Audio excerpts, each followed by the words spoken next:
So hello and welcome to a hot topic this week from Lucy Brand and I, Natasha Harris, coming to you from the Circle of Light movement. We've had a few weeks off and it's just been really lovely. I've been away. Lucy's going to share some stuff out. But I've had a couple of weeks off in Madeira, which was absolutely beautiful. And relaxing, enjoying the sunshine, and now back in London and the UK for some autumn weather. But today we're going to be talking about working with divine wisdom and intuition, which is a really great topic, how we can really tap into the energy of being with the divine wisdom. And we're going to do something today to actually demonstrate this and how we can do it, so that we can really tap into our intuition. We can allow ourselves to be guided by the messages that we receive without putting too much attachment, meaning, and all sorts of things to it. So that's what we're going to be talking about today. If you're joining us live, then say hello. Let us know in the comments where you are watching from. If you are watching the replay, type hashtag replay, comment, let us know where you're watching from. Let us know, how this, as we go through this, like what comes up for you. We love to have a bit more of a conversation. So I'm going to hand over to the beautiful Lucy, and I'm going to share this out with a couple of groups, and then we will see where the divine wisdom and intuition start to tap in and flow from. Yeah, so Natasha and I just wanted to do something a bit different this time. And I think there's something about not planning, because in today's society we plan everything to the nth degree, and when we do exactly when we do that, we don't use our intuition. We don't think about things, especially if we're on autopilot and just living our lives and just going along and doing the same routines every day. So sometimes it's really fun, I love it anyway, to challenge ourselves, to do something out of the norm, and also to strengthen your intuition. Because when you live from your intuition, it's always from your higher self. And the thing is, your higher self always has your best interests at heart. So your higher self, what I'm talking about there is your divine spark within you, the source within you, the universe within you, whatever words resonate with you, but that universal consciousness that's within all of us. When we tap in and tune into that, that's when we're able to make decisions from a place of peace, make decisions and take actions from a place of flow and divine flow. And it makes everything easier because there's less resistance when we make it from that place, because we're not coming from perhaps the ego mind, which is more of a place where lack and fear can be generated from, especially the mind. So that's what we're doing today. We're going to do an exercise really in following our intuition, because this isn't planned. Natasha's going to choose a card for us right now. Yes. Hi, Philippa. Lovely to have you here with us today. Hey, Philippa. The card. Yeah, it's just so important to allow ourselves the space and the time to really tap into the divine feminine, the divine wisdom, the divine energy of things, to listen, to get quiet, to get still, to listen to what comes up for you. For each of us, we're different. So we're going to pull this card. Well, I'm going to pull a card in a minute. I'm going to show you my deck because it's an absolutely beautiful deck. And really start to tap into what it says for you. We're going to guide. Lucy and I are going to channel what this means for us. But listen to what's important for you. Which bits resonate? Which don't resonate? Take what does. Leave behind what doesn't, and then fill the gaps in for yourself. So really, now is an opportunity for you to tap into this energy for yourself. Get quiet. Listen and trust yourself and what comes through for you. So these are my deck of cards. They're called The Secret of Light, Language of Light. Philippa knows these quite well. And they are just such a beautiful, beautiful deck. If you love cards, I highly recommend these for you. A friend of mine recommended me them ages ago. I've got quite a lot of decks of cards dotted around my room. But it's just how we just like can tap into. So a card has just jumped out. So I'm going to share this with you? Expansion. So Lucy and I are laughing because this is something we've been talking about a lot. So it just fell out of the deck, Lucy. So I just want to, I don't know if you can see this, but as you take a moment to look at it, so I'm going to just leave it there for a second. As you take a moment to look at it, you can actually see more and more information in these cards. This is how beautiful they are, because we see and we get a frequency of light from them initially, but as we look, there are so many more images, more information, and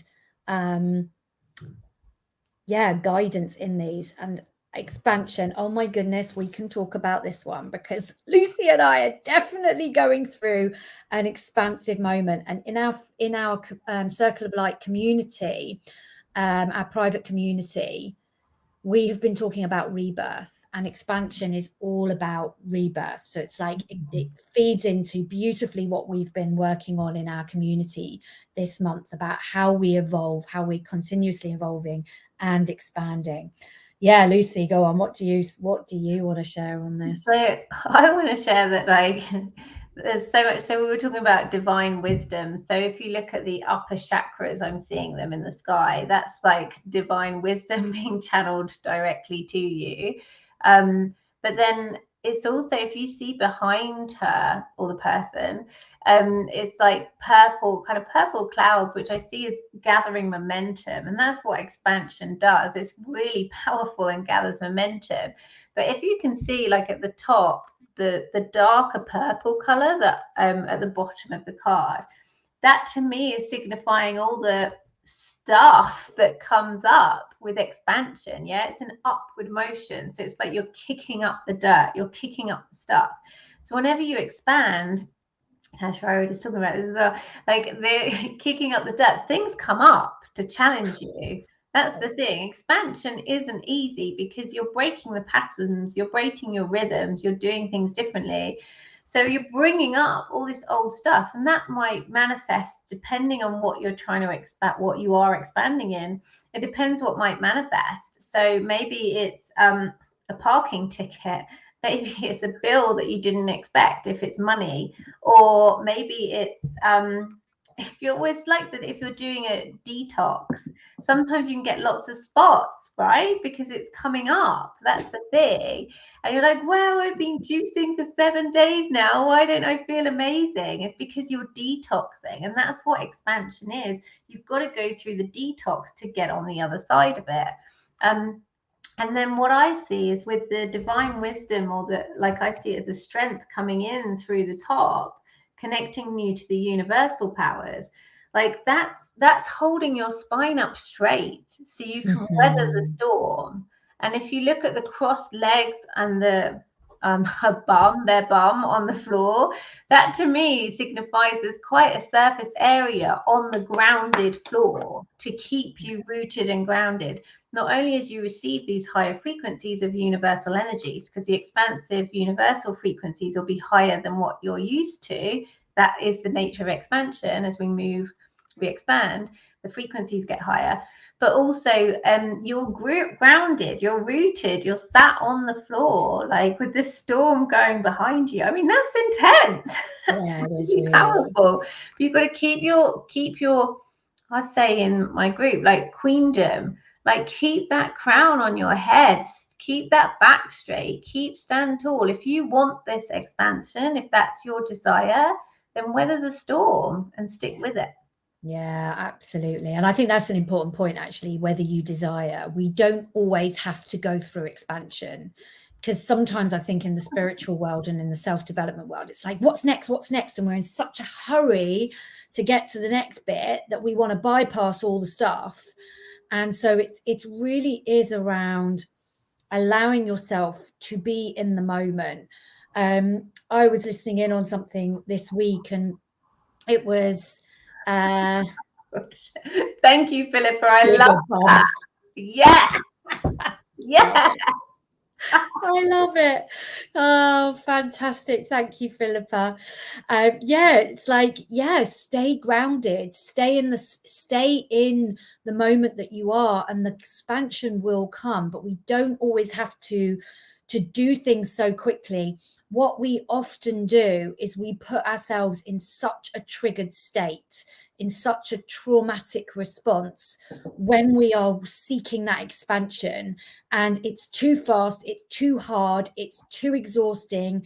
We are literally driving our nervous system ragged because we feel we have to push so hard to get through to the other side.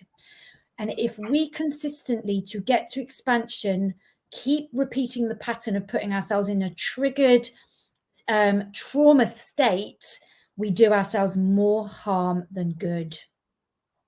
We really, really do. It comes from someone who this really landed with me this week. I have done this in the past, and recognizing how I break that pattern and how I have broken that pattern. If you are putting yourself into a triggered traumatic response in order to get to the other side of expansion, slow down. Work out what's triggering you, what's challenging you, what's coming up for you. Breathe through it. Slow down for a moment, and the expansion will come quicker. Now, it's counterintuitive. It's like, doesn't quite make sense, but it absolutely works. It absolutely works. I had a very good example of this a few weeks ago or a couple of months ago, actually, where I was very much in a triggered space. I was like I was going for it. And I was like, stuff was coming up for me. And I was like, I haven't got time for this. Keep going. I was like, I haven't got time for this. Keep going. And this voice kept saying to me, slow down, experience it, work through it. And I cannot tell you the amount of effort it took for me to slow down and stop that day and say, okay, everything that I need to do just needs to fall to the wayside. And I allowed myself to be in that space. The magic that happened within the next 48 hours was beyond like magical. Like, it was unreal what happened. It's like unexplainable. Like, really, like the expansion, the clients that dropped in, the amount of money that dropped in, the expansion in my business that dropped in, the expansion in my relationship that dropped in, all within 48 hours, from allowing myself and recognizing I must not keep going and push through the trauma and the trigger point.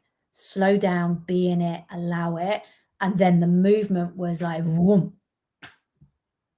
That's exactly it. And I think that's the thing. This is what the new paradigm's all about. It's about valuing what some people call the more feminine traits of rest and play and flow over the more masculine traits that we've been used to in the Piscean age, the old paradigm of structure, like competition. And I see that as I always say this, but I see the old paradigm as the 80s, you know, when we just like, what could we take resources, whether that be from other countries, whether that be from the land itself, whether that be from other people, other human beings, you know, at no kind of felt like no real consequences in the 80s, you know, like very much TV dinners, that kind of thing. And that's how I see the old paradigm. And we're having this massive shift. This is with all the craziness and the chaos going on in the world right now. You can't shift from that, which has been going on for centuries. Even though I said the 80s, like centuries and centuries we've been in the Piscean age, into a new, absolute new frequency, a new way of being, where the values are play, the values are heart-centered living, the values are compassion, the values are flow. I mean, even on an individual level, how are you going to move from doing one thing your whole life into another way that's completely opposite? I mean, it's going to be challenging. And so this bit about being able to handle or manage that expansion. And to do that, you need to prioritize the values of your health, for example, your well-being, like looking after your body, playing, resting. And not, as Natasha said, pushing and striving. Because the thing is, although results were created in the 80s, at what expense? At what cost to individuals, you know, to the planet, like to societies, to communities? And so, and again, the age of Aquarius, this new paradigm is all about community and loving each other and compassion. And so when we create, you'll have experienced this yourself. When you create, or I believe everything is a co-creation with source. So when you co-create from a place of fear and lack, how hard is that? How hard is that? Like, it's draining, it's exhausting. 80s. When you create from like a place of love, excitement, that tingliness that I get when I feel like I'm expanding, that it's like, okay, I can feel it. It's almost like I'm pushing the boundaries of reality. That's what it feels like to me. And when that happens, I know, okay, I need to go for a walk in nature, because when I slow down and I'm in natural frequencies of plants and flowers, then that's when the divine inspiration is going to come. And manifesting from that, or creating or making real my desires from that place of peace, happen like that. I got an example actually. So this is a really silly example, but it just highlights it. This just happens all the time. So I had a conversation with the hubby 3 weeks ago. I can't even remember why. It was about Kit Kats. Don't know why it was about Kit Kats, but it was about Kit Kats, right? The chocolate.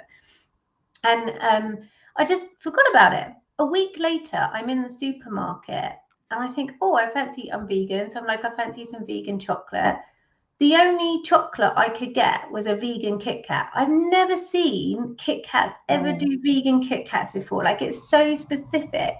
And I was just like, it blew my mind in the supermarket aisle, because I was like, I'd have never have thought in a million years that Kit Kat would have done a vegan version. And I was just like, what? And that's what I mean. You are manifesting all the time, but you don't realize it. So if I can manifest a vegan Kit Kat, which honestly I thought was way out of my reality, if I can manifest that, like, imagine, because I wasn't thinking about it, I had no attachment to it. Imagine what you can manifest if you did that with money. If you did that with, if you're looking for a relationship, a healthy relationship. It's about not putting these attachments to things and staying out of fear and lack, and not focusing on what you haven't got, the I have not. Yeah, absolutely. It's how we put non-attachment to something. We sow a seed, we throw a thought out into the universe and go, oh, like, wouldn't this be amazing? And we let it go and we forget about it. And there you go. 2 weeks later, there it is in your experience. And that's exactly it. It's, we have to take action for sure, but that's a different kind of magic that's going on there. That's like, that's just thinking, oh, something is impossible, and then the miracle happens, and there you go, walking down the aisle, you see a Kit Kat. But the other thing is, like, this expansive energy, we take up more space.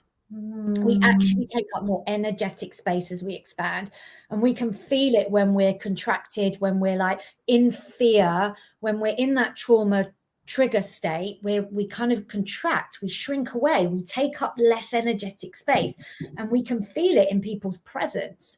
When people are expansive, like when they walk in a room, you're like, wow, I want me some of that.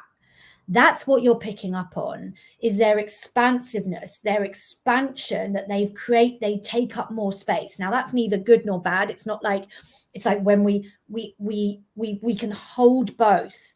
We can hold something that's difficult while staying expanded. So we often think in the spiritual world, everything is either or. It's like we have to stay happy, so we stay expanded. But actually, what if we could hold expansion and hold challenge at the same time in that space? Because when we are energetically expansive, we can actually hold so much, because we hold so much light in that expansion, that when something comes up in our experience, because something will get uncomfortable, something will show up, somebody will say something that's like, well, hang on a second, where did that come from? When we're expansive, we can hold the expansion because there's enough space to hold the challenge in that. And then we can work through it and stay expanded. And then there's even more expansion on the other side. It's not about contracting, going into fear mode, going, because we've put ourselves into such a triggered, like, state that we go, or it happens slowly, we slowly retreat because the evidence is disappearing that we're not expansive, and we slowly shrink and contract, that we can't hold things. We find it more difficult. We know when we're contracted because things happen and we're like, that feels uncomfortable. That feels uncomfortable. When we're expanded and we stay expanded, we can hold things. Now, what also happens in that expanded space, that expansion, is that we can receive more. We can receive more. We can allow things, but we don't often do that consciously. We go, oh, I manifested this thing. Oh, that's interesting. That's exciting. Oh, okay. And then we forget about it. And then we forget. So can you imagine when we're in this expansive space, if we can receive more consciously, that's where we can also, like the miracle bits that Lucy was saying, that's slightly different. But if we can consciously start creating like all these things that we want to create in that expansive mode, what if this could happen? Like, oh my gosh, well, I could hold that, but if something goes wrong, I could hold that too. Because I'm so expansive, I can hold all of it. So if we open up to receiving in this expansive state, then really the magic will compound and will will expand with it. Exactly. And that's it. Like when we are expansive, we can hold anything. And that's exactly what the card was showing me, where with all the chakras are aligned, they're all sparkly and shiny, and their backs like straight, and they're weathering the storm. Like, because they're just sitting there poised in the expansion. So it doesn't matter what comes their way, they can handle it all. The expansiveness and maybe some of the contractedness that might come up because they're trying something new. They're going into they're moving into a new frequency. Yeah, absolutely. I mean, like, so this is like expansion. If this has been coming up for you, if you've been feeling that you are not expanded, or you feel like you're expanding into something new and you're not quite sure what's going on, hopefully there's some information in here for you. This has been a topic that's been coming up for me for weeks. I actually did a talk on it yesterday, interestingly, and it fell out the card. So I have to say that as Lucy has been channeling, like the tingles have been here, as I've been channeling, information is coming to me, like this it's an understanding. It's like we're really understanding now, with consciousness increasing, how the energetics are working and how we can play in the energetics to support this expansion of ourselves as communities, standing together, creating and co-creating together a new earth and a new paradigm. This is the beauty and the exciting thing that we are tapping into. So like, it's like what we are able to create, we haven't even thought about yet. Yeah. That's the exciting bit. And this is what we're doing in our community. This is what we're doing. It's like letting go, holding all of this stuff, allowing ourselves to rise. And as we rise, we stand alongside our community and we rise together, and then we ripple that out into the world, and the rising is expansive. Yeah, I completely agree. It's so beautiful. It's such a perfect card for today. And if you would like to have more conversations like this, but also like Natasha was saying, the taking the action. So for me, the taking the action is doing the healing work so that you can weather the storm, because you don't get as triggered as much because you've cleared the stuff out. Or meditations, getting in yourself into a peaceful state. If you would like more of that, then come and join our Circle Light Movement community, because we would love to welcome you. It's a very inclusive, it's a very high frequency place to be. But like the card shown, and like Natasha and I have talked about, we do weather the storms as well. You can come with your problems and your challenges, and we'll support you and hold space for you to move through those as well. There's also once a month we also offer Ask Natasha and Lucy Anything, where we will channel wisdom for you and guidance on how to move through your challenges. Yeah. Along with There's lots of other stuff. Sorry, there's some juicy questions coming up for tomorrow's. Like I saw that in the group. Exactly. So yeah, if you'd like to be a part of that, doors are currently closed, but you can join our wait list. So head on over to www.circlelightmovement.com and sign up to have a little look around, see if there's anything like, you know, check in with the community if it's the right thing for you. But if you're vibing with this this video, then it definitely is probably the place for you to come. Yeah. Absolutely. And when you sign up to the newsletter, we'll let you know about, you know, when we're opening doors, but also what we're doing as a thank you for joining our newsletter and our wait list. Then you will receive 2 powerful healing sessions, one on freedom and one on confidence, one from Lucy, one from I, that will really help you and support you until doors open again. So if you want a little bit more, then, or if you think freedom is something that's feeling a little bit restricted right now, then that's going to be really supportive. That's Akashic activation meditation that I did, and then Lucy did an amazing healing and tapping on and around confidence. So you'll get those free if you sign up. So head over to the website, head over to the wait list. It's on, the buttons are on all the pages. Have a little read of our website. If you've got any questions, reach out. We love to receive your love. We love to receive your comments. We love to receive your questions, and we will come back to you. Make sure you click and like all of our channels at Circle of Light Movement, Facebook page, Instagram, YouTube. Like we always go on YouTube. So yeah, make sure you follow us. Yeah, let's create the change in the world that we really want to see. But it's birth and bring in the new Earth paradigm. Perfect. Well, it's been lovely chatting today, and we shall see you next week. We'll be back next week. Bye, everyone.